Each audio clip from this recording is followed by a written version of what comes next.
जय श्री कृष्ण। श्रीमद्भागवत महापुराण प्रथम खंड सप्तम स्कंद पांचवा अध्याय।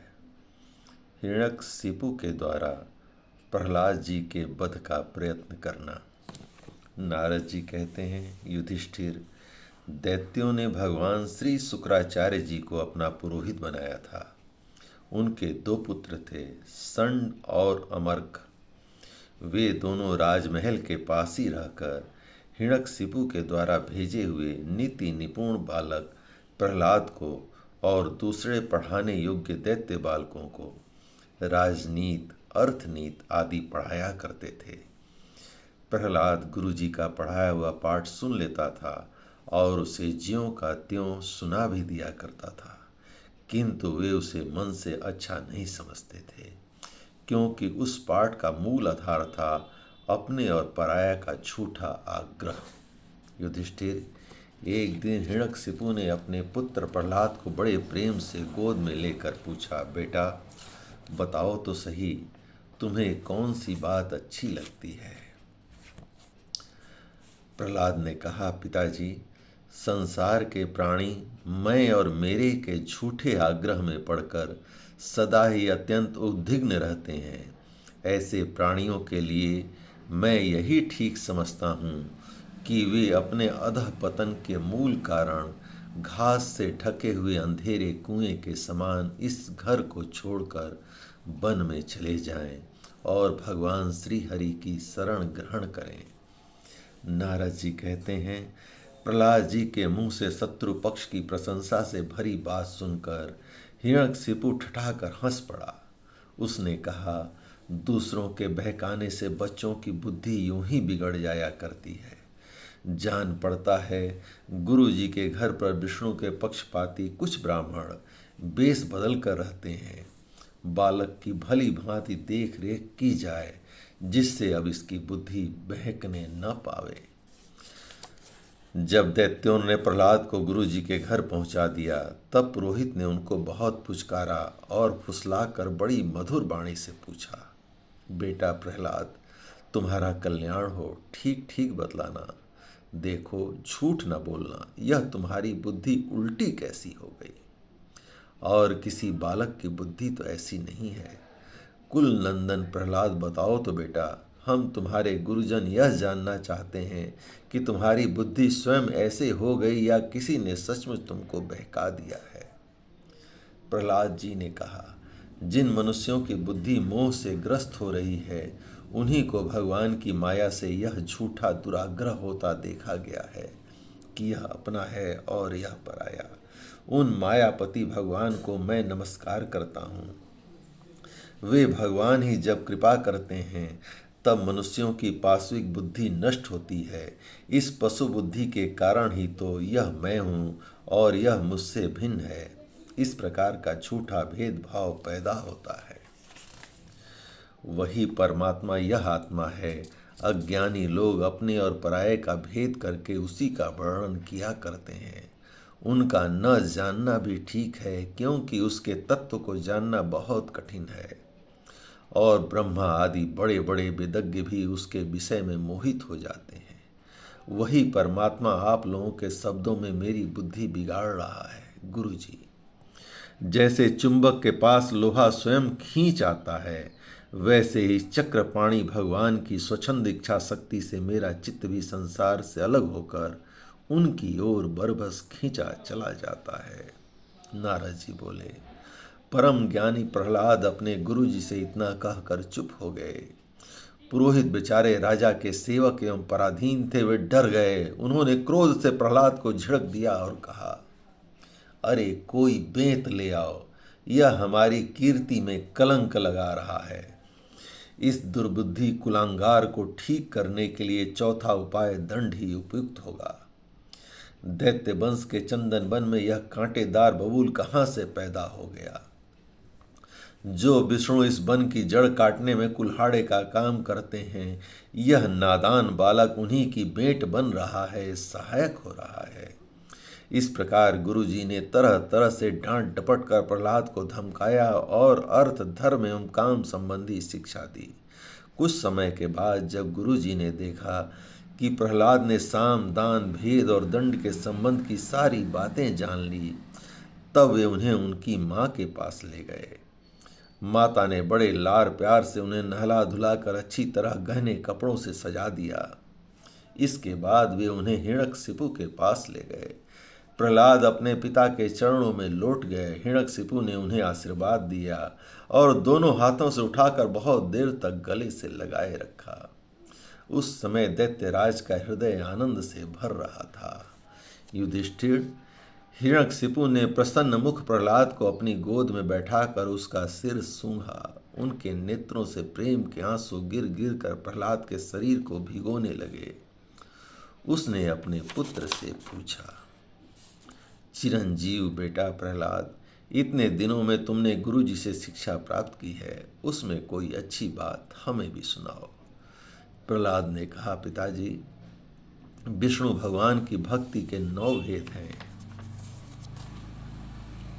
भगवान के गुण, लीला, नाम आदि का श्रवण, उन्हीं का कीर्तन, उनके रूप नाम आदि का स्मरण, उनके चरणों की सेवा, पूजा अर्चा, बंधन, दास्य, संख्य और आत्मनिवेदन।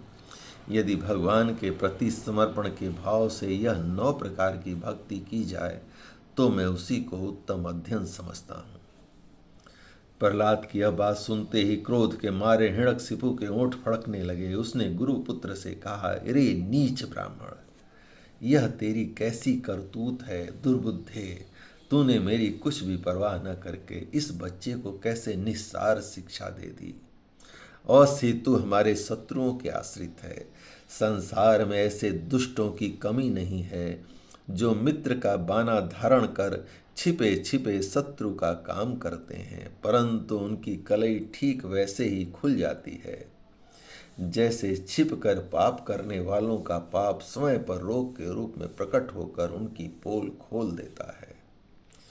गुरुपुत्र ने कहा, इंद्र शत्रु, आपका पुत्र जो कुछ कह रहा है वह मेरे या और किसी के बहकाने से नहीं कह रहा। राजन, यह तो इसकी जन्मजात स्वाभाविक बुद्धि है। आप क्रोध शांत कीजिए, व्यर्थ में हमें दोष न लगाइए। नारद जी ने कहा, युधिष्ठिर, जब गुरुजी ने ऐसा उत्तर दिया तब हिरण्यकशिपु ने फिर प्रहलाद से पूछा, क्यों रे? यदि तुझे ऐसी अहित करने वाली खोटी बुद्धि गुरुमुख से नहीं मिली तो बता कहाँ से प्राप्त हुई है। प्रहलाद जी ने कहा, पिताजी, संसार के लोग तो पिसे हुए को पीस रहे हैं, चबाए हुए को चबा रहे हैं। उनकी इंद्रियां बस में न होने के कारण वे भोगे हुए विषयों को ही फिर फिर भोगने के लिए संसार रूप घोर नरक की ओर जा रहे हैं। ऐसे गृहासक्त पुरुषों की बुद्धि अपने आप किसी के सिखाने से अथवा अपने ही जैसे लोगों के संग से भगवान श्री कृष्ण में नहीं लगती। जो इंद्रियों से दिखने वाले बाह्य विषयों को परम इष्ट समझकर मूर्खता बस अंधों के पीछे अंधों की तरह गड्ढे में गिरने के लिए चले जा रहे हैं और वेद वाणी रूप रस्सी के काम्य कर्मों के दीर्घ बंधन में बंधे हुए हैं, उनको यह बात मालूम नहीं कि हमारे स्वार्थ और परमार्थ भगवान विष्णु ही है। उन्हीं की प्राप्ति से हमें सब पुरुषार्थों की प्राप्ति हो सकती है। जिनकी बुद्धि भगवान के चरण कमलों का स्पर्श कर लेती है, उनके जन्म मृत्यु रूप अनर्थ का सर्वथा नाश हो जाता है। परंतु जो लोग अकिंचन भगवत प्रेमी महात्माओं के चरणों की धूल में स्नान नहीं कर लेते, उनकी बुद्धि काम्य कर्मों का पूरा सेवन करने पर भी भगवत चरणों का स्पर्श नहीं कर सकती। प्रहलाद जी इतना कहकर चुप हो गए। हिरण्यकशिपु ने क्रोध के मारे अंधा होकर उन्हें अपनी गोद से उठाकर भूमि पर पटक दिया। प्रहलाद की बात को वह सह न सका। रोष के मारे उसके नेत्र लाल हो गए। वह कहने लगा, दैत्यों, इसे यहाँ से बाहर ले जाओ और तुरंत मार डालो। यह मारने के ही योग्य है।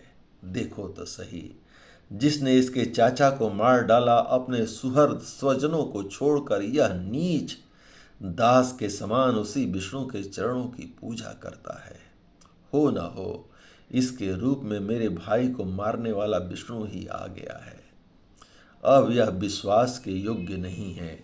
5 बरस की अवस्था है जिसने अपने माता पिता के दुर्तज्य वात्सल्य स्नेह को भुला दिया। वह कृतज्ञ भला विष्णु का ही हित क्या करेगा। कोई दूसरा भी यदि औसत के समान भलाई करे तो वह एक प्रकार से पुत्र ही है, पर यदि अपना पुत्र भी अहित करने लगे तो रोग के समान वह शत्रु है। अपने शरीर के ही किसी अंग से सारे शरीर को हानि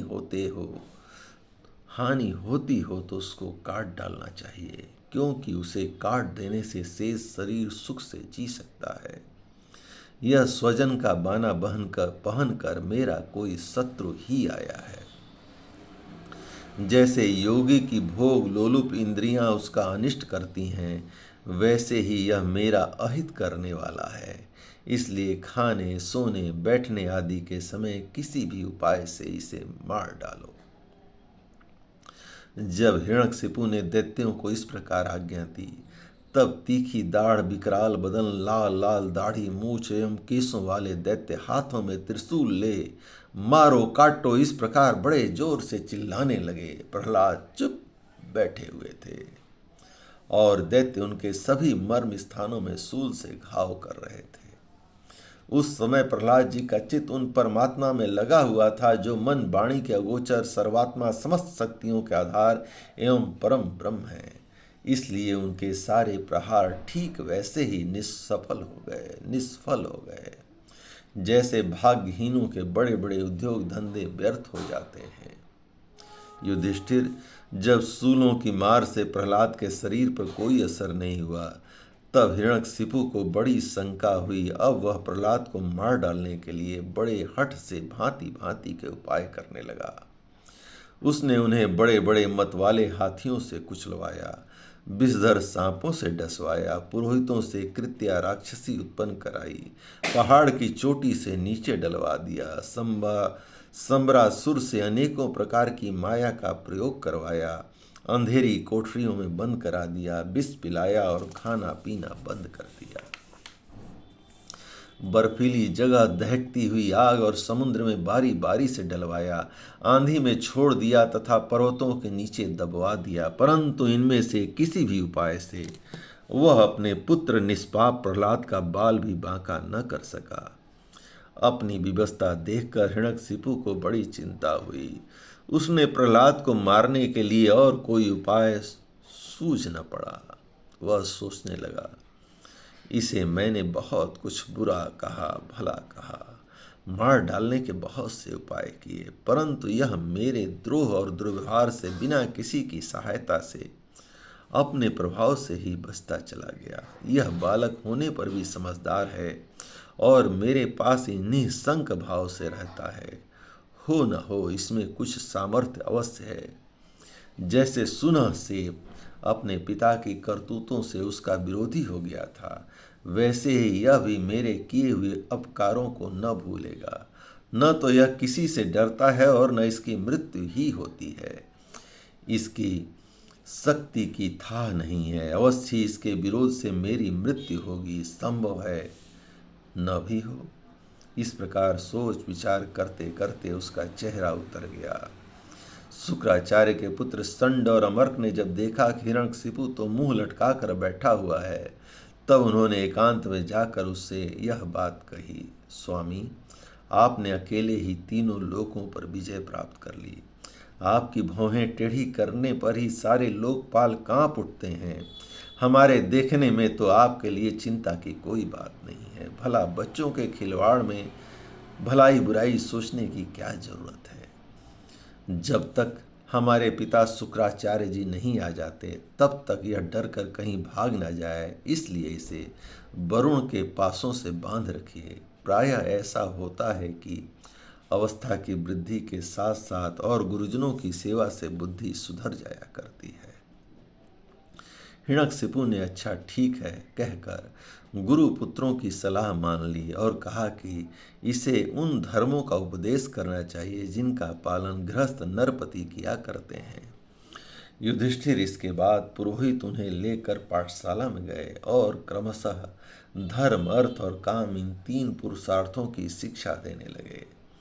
प्रहलाद वहाँ अत्यंत नम्र सेवक की भांति रहते थे, परंतु गुरुओं की यह शिक्षा प्रहलाद को अच्छी न लगी, क्योंकि गुरुजी उन्हें केवल अर्थ, धर्म और काम की ही शिक्षा देते थे। यह शिक्षा केवल उन लोगों के लिए है जो राग, द्वेष आदि द्वंद्व और विषय भोगों में रस ले रहे हों। एक दिन गुरुजी गृहस्थी के काम से कहीं बाहर चले गए थे। छुट्टी मिल जाने के कारण समवयस्क बालकों ने प्रहलाद जी को खेलने के लिए पुकारा। प्रहलाद जी परम ज्ञानी थे। उनका प्रेम देखकर उन्होंने उन बालकों को ही बड़ी मधुर वाणी से पुकार कर अपने पास बुला लिया। उनसे उनके जन्म मरण की गति भी छिपी नहीं थी। उन पर कृपा करके हंसते हुए से उन्हें उपदेश करने लगे। युधिष्ठिर, वे सब अभी बालक ही थे, इसलिए राग, द्वेष परायण, विषय भोगी पुरुषों के उपदेशों से और चेष्टाओं से उनकी बुद्धि अभी दूषित नहीं हुई थी। इसी से और प्रहलाद जी के प्रति आदर बुद्धि होने से उन सब ने अपनी खेल कूद की सामग्रियों को छोड़ दिया तथा प्रहलाद जी के पास जाकर उनके चारों ओर बैठ गए और उनके उपदेश में मन लगाकर बड़े प्रेम से एकटक उनकी ओर देखने लगे। भगवान के परम प्रेमी भक्त प्रहलाद का हृदय उनके प्रति करुणा और मैत्री के भाव से भर गया तथा वे उनसे कहने लगे, जय श्री कृष्ण। श्रीमद् भागवत महापुराण प्रथम खंड सप्तम स्कंद का 5वां अध्याय भगवान श्री कृष्ण की कृपा से पूर्ण हुआ। जय श्री कृष्ण।